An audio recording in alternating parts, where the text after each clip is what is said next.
The Adventures of Zeppi, New Friends, Number 1, by C.K. Omillin. The Adventures of Zeppi series. A boy named Alistair discovers a penguin in his garden. A penguin? How is that possible?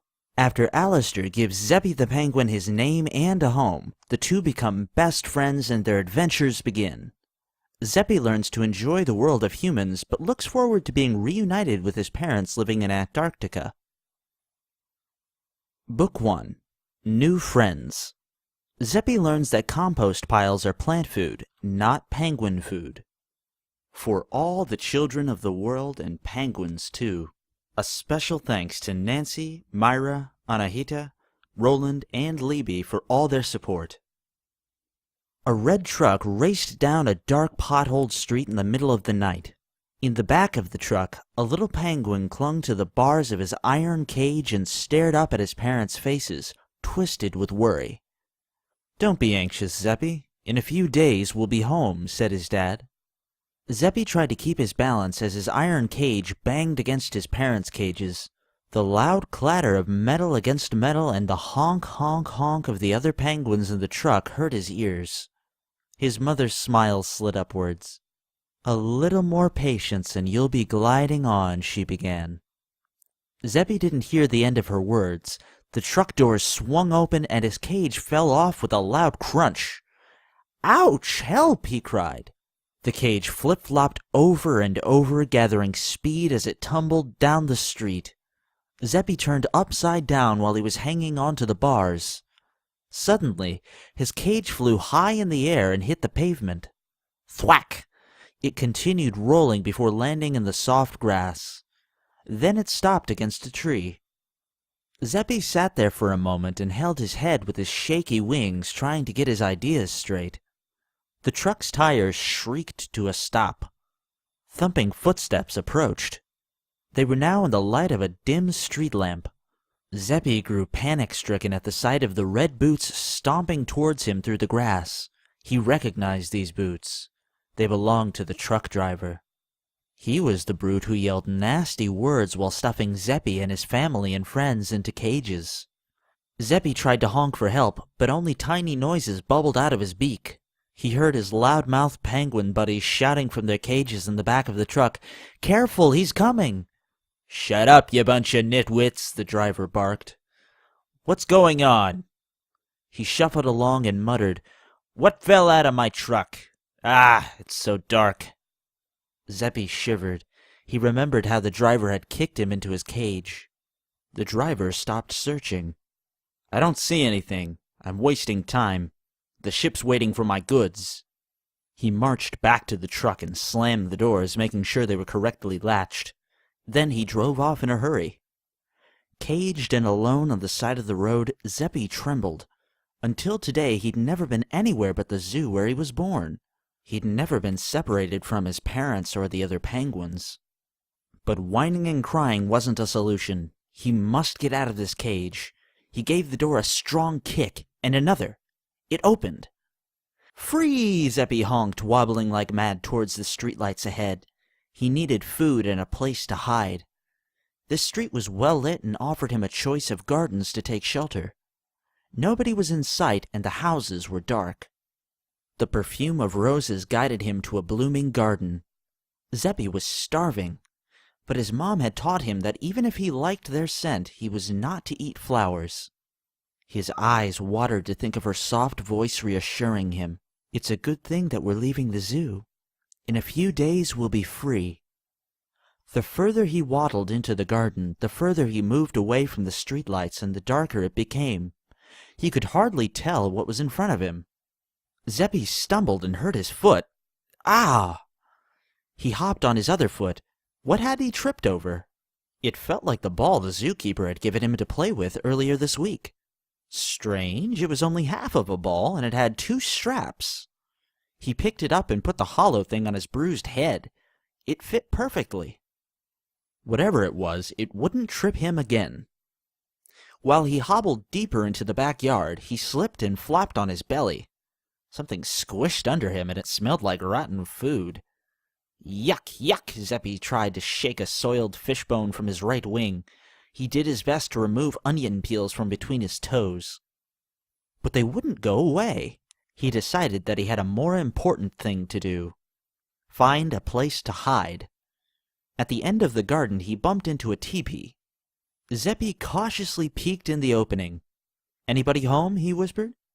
There was no answer. Zeppi crawled in and lay down. He was so exhausted that he had forgot about his rumbling stomach. His eyelids drooped. He fell asleep and snuggled against a big, worn-out plush bear. Zeppi woke up to a child's voice singing. "La la la, today it's Sunday, and I'm allowed to play, after I've watered the flowers because they love showers. Today I can forget about school and have fun, fun, fun, la la la."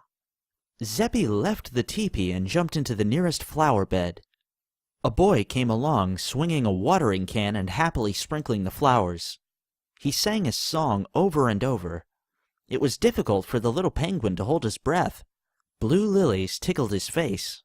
The strong scent of crocus bothered his nose. He sneezed and sneezed and sneezed so hard that the boy jumped and by chance spilled water on Zeppi's head.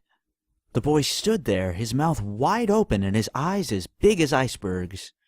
He dropped the watering can and scratched his blonde hair. "What? What?" He covered his mouth with both hands. Zeppi honked, "Zep, Zep, Zeppi!" and flapped his wings in the air. Water dripped off the thing he wore on his head. Should he return to his hiding place in the teepee? Should he run towards the street? The boy kneeled slowly and relaxed when they were nose to beak. The boy's gentle blue eyes looked sleepy. "Hey, I'm Alistair," he whispered. Zeppi saw the boy's red sneakers and huddled up. Red! Was he the son of the truck driver? "Don't be afraid, I won't hurt you," said Alistair. "What are you doing in my garden? Why are you wearing my old helmet?" Alistair's voice was soft. He sounded trustworthy. Zeppi repeated, "Zep, Zep, Zeppi!" He touched Alistair's hand with his fish-smelling wing. "Oh boy, you stink." Alistair held his nose. "Were you looking for food on the compost heap?" "Hip?" Zeppi didn't understand what Alistair was talking about. Alistair picked the onion peels. "Thanks for finding that fishbone," he said. "It doesn't belong in the compost pile." And he removed it from Zeppi's wing. I wonder what your name is," said Alistair. "Zep, Zep, Zeppi! Zeppi?" Alistair patted Zeppi's helmet. "You must have traveled a long way. I bet you're hungry. Let me get you some food." Zeppi nodded. He understood that word from the zookeeper.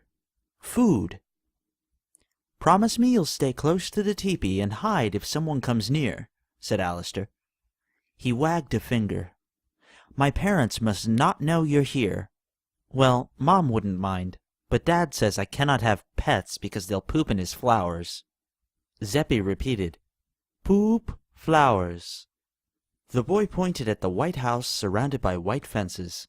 "Keep quiet, okay?" "Zep, Zep, Zeppi! Okay!" Proud of the human words he had just learned, he pompously returned to his teepee and waited for what seemed to be a long time. "I'm back," Alistair reappeared, putting down the basket of food. Zeppi refused to eat the chocolate cookies or drink the cup of milk. They smelled disgusting compared to the compost heap. How could he explain that he was starving for fish? That fishbone reminded him of his favorite meal. His mouth full of cookie, Alistair said, "What, you don't like cookies?" "Mom made them and they're the best in the world." He tried to pry Zeppi's beak open, but there was no way to force his new friend to eat. Alistair stopped smiling. "I don't know how to take care of you, but listen, Zeppi, I have penguin books. They're in my room. You stay here and I'll go get them." When Alistair returned, he and Zeppi sat side by side in the teepee. Alistair flipped through the books, showing Zeppi icebergs, polar bears, and penguins. And Zeppi carefully paid attention to each penguin image, hoping to see a family member's distinctive markings.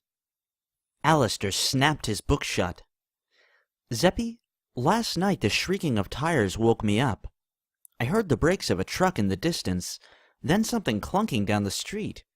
It was a horrible noise, and I got out of bed. From the window I noticed the truck speeding away on Fantastic Lane. Alistair rubbed his face like he hadn't slept much. Very strange, because we never see trucks on Fantastic Lane. The last one I saw here was the one that moved out my best friend's stuff. Alistair lowered his voice.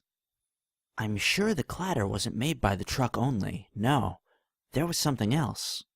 Truck! Zeppi wondered if his mom and dad were home by now. His parents had told him that all the penguins were being shipped back to their native country, Antarctica. What were they doing? Did they miss him? Did their cages fall out of the truck too? Zeppi thought of his dad who'd promised to teach him how to slide from an iceberg straight into the sea. His mom said in Antarctica he would eat the best fish he'd ever had. Alistair gently tapped Zeppi's helmet. Do you understand me, Zeppi? Zeppi answered, Zeppi! He wanted to see more penguin photos. But Alistair changed subject. You know, Zeppi, I was born in this town, and I've lived here forever with my parents. Alistair's eyes got teary. My best friend, Aries, used to live across the street. Last year he moved back to Portugal, and that's far away. I will have to take an airplane and fly over the ocean to visit him. Alistair sighed. And this will probably not happen very soon.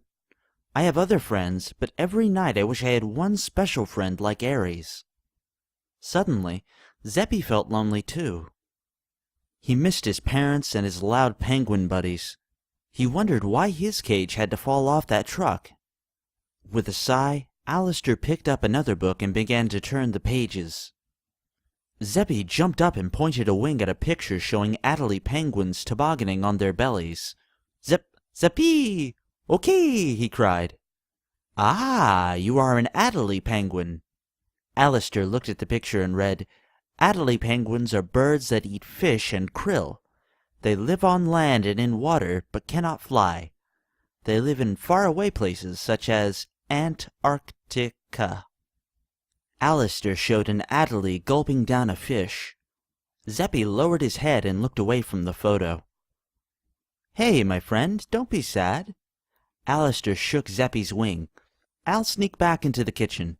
Mom always keeps fish in the freezer. Zeppi clapped his wings. Fish! Alistair hurried to the house and returned with fish and ice cream cones. Zeppi's eyes brightened up. Zep. The fish tasted so yummy. Alistair removed the paper wrapping and handed the ice cream to Zeppi. I guess it's okay for you to have ice cream. Penguins love ice, so ice cream should be good for you.